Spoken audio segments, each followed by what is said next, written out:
just around the corner, you will see a great big block of ice cream with a cherry on top, a drone and a fly. It's a modern sculpture that's sitting on the fourth plinth, which is designated to new works of art, voted for by the public. They're now voting for what's going to be up there next.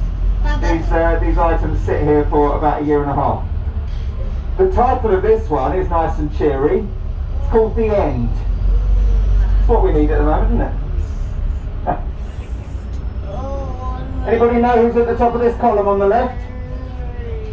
Lord Admiral Horatio Nelson. Anybody on the bus called Horatio? No, it's not a common name nowadays, is it? It was a common name in their house because his daughter's name was Horatia. Probably a bit confusing at dinner time. Lost his life. He died in the Battle of Scarborough in 1805. Nelson is buried in St Paul's Cathedral. Down the base you have these wonderful lions, designed by the sculptor Edwin Landseer, and a great view looking up across Trafalgar Square to the National Gallery at the top. Trafalgar Square is a memorial to Nelson, basically. Ahead of us, slightly to the right, is a statue of a man on a horse, and he is Charles I. King Charles I was the only king in our history to be executed, and he was publicly executed down Whitehall, where we're heading, on the 30th of January 1649. There followed a period of, that was at the end of the English Civil War, and there followed a period of around 11 years when the country was ruled by Oliver Cromwell. Came back, so Charles II came back. That was known as the Restoration of the Monarchy. Charles II, the son of Charles I. Have a look over your right shoulder through the arches as we go round, and you will get a brief glimpse of Buckingham Palace. The front of Buckingham Palace is only visible on our bus from this point here, looking through the arches. We do have a stop right by Buckingham Palace, so later on you can get off and have a look round. There it is, Buckingham Palace in the distance. And there's a bus in there. Perfect. At the far end of Whitehall is a very famous clock tower called the Elizabeth Tower. It was always known as the Clock Tower up until 2012 when it was renamed the Elizabeth Tower. Its common name is Big Ben. Big Ben is actually the nickname of the bell, which is currently silent while they finish off this work. The work's been going on for nearly 4 years now. They said 4 years at the beginning, but it doesn't look ready to uncover yet. We'll see it when we see it. Coming up on the right hand side are the Horse Guards. These are the Queen's household cavalry, the soldiers sitting on horseback. Each soldier will be sitting there on his horse for an hour, from the top of the hour to the top of the hour. These gentlemen in the red tunics are the lifeguards, and tomorrow at this time, if you came through here, you would see soldiers in a dark blue uniform, and they are the Blues and Royals. They alternate day after day. Now these soldiers look after these horses. These horses are beautiful horses, very well trained, very patient. As you can see, you can stand next to the horses. They're very well behaved. You can talk to the horses, and you can talk to the soldiers, but they won't answer you, neither of them. Soldiers are not allowed to talk to you at all. The horses simply can't. So that's the estate of St James and the Queen's household cavalry, the Horse Guards.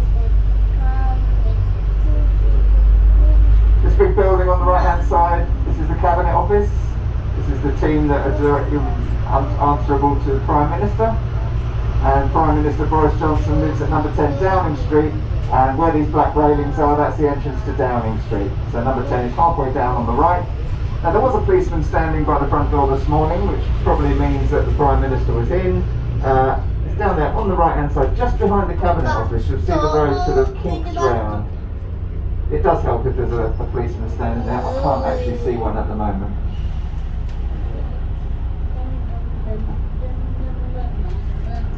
Well, cenotaph on the right, cenotaph means it's Greek and it means empty tomb. Nobody buried there, but this is where we remember those lost in World War I and II on Remembrance Sunday.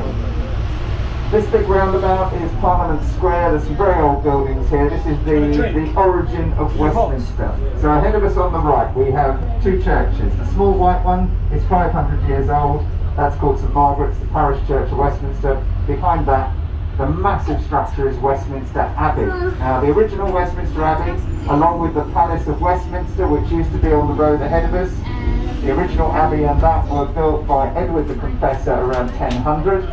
The first abbey was much smaller than this one, and that was where the first coronation took place of a king after Edward the Confessor. Edward the Confessor was crowned in Winchester, but after that all the coronations have been at Westminster Abbey. So the first one was the first televised coronation of the Queen.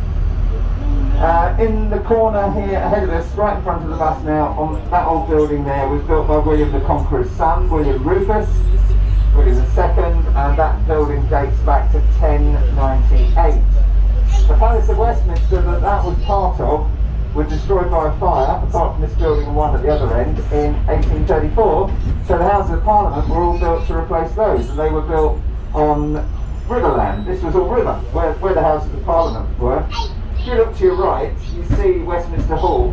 In a straight line is the right-hand side of the Victoria Tower. That was the riverbank, basically. So Westminster Hall was right on the bank of the river. Everything to the left of it, all of the Houses of Parliament, are built on reclaimed land, and that's one of the reasons they need repairs now.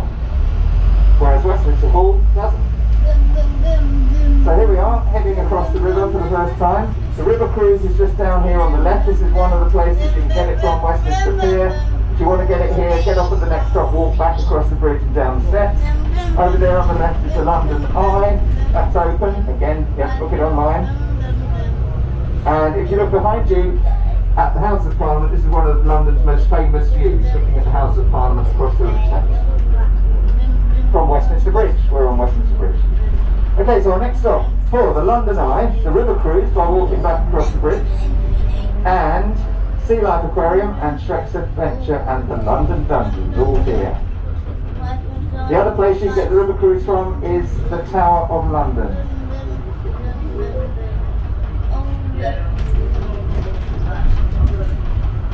You know what I mean? You okay?